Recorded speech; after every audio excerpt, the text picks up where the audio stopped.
Hey, Steve Zook, welcome back to the Guitar Ladder system. This is video number 9. I kind of got a little behind schedule here because I hurt my wrist a while back, so getting back with it here. So if you order this system, it's going to be a little bit of a delay. If that bothers you, I apologize. Have to refund your money, but this is incredible value, folks.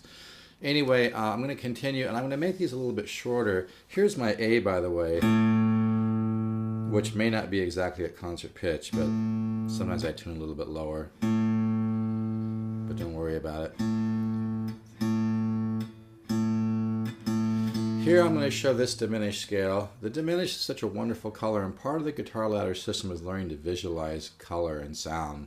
It's like Larry Coryell says, if you can, think in your mind the sound of a 7-sharp 5 chord and what it sounds like, or a minor 7 or a major 9, whatever, major 13, one of my favorite chords. If you can visualize that sound in your mind and kind of hear that anytime you want, you'll learn where to place it.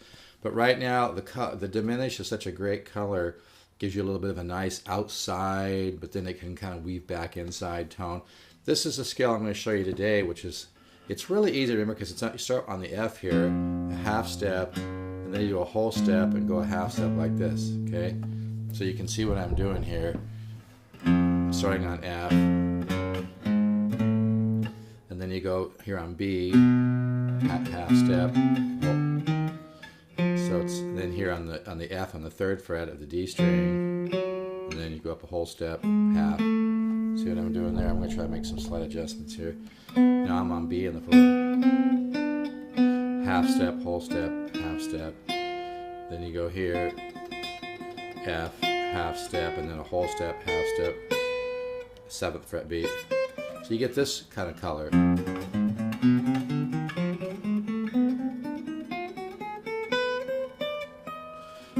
And I always like to end with the diminished chord to get that in your head. And sometimes I'll come down the diminished scale, the 4, 2, 1, 4, 3, 1. Okay. But here's that scale again. And another great way to practice, and this will be on a separate video, is to do 12 of each note with the accent on the first. Do it again with the accent. This will be a separate video, but I like to start it like that sometimes. It's so good for your picking. It teaches your right hand how to kind of flutter, and then you go into it.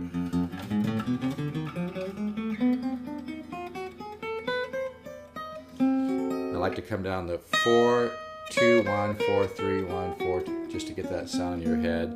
Come down a minor 3rd, 1, 3, 4, 1, 2, 4, 1.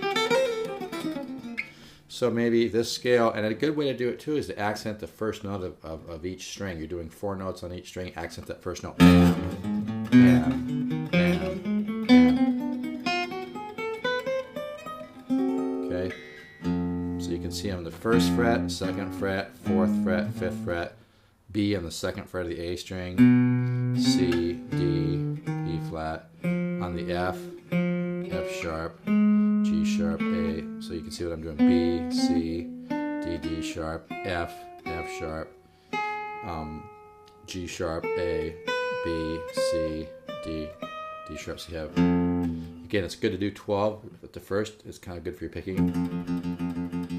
And then you accent the first note of each on each string before first of each 4 notes.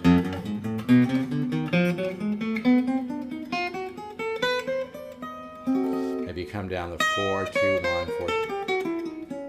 Okay, so I'm going to stop right there. That's diminish is a huge part of learning to play guitar. So learning about these colors, and this is just such a great technical exercise. It's not about speed. Maybe doing 12 first. Overdo that accent. Bam, bam, bam. It's good to mute too because it causes more tension on your right hand and builds technique. So if you mute with your right hand,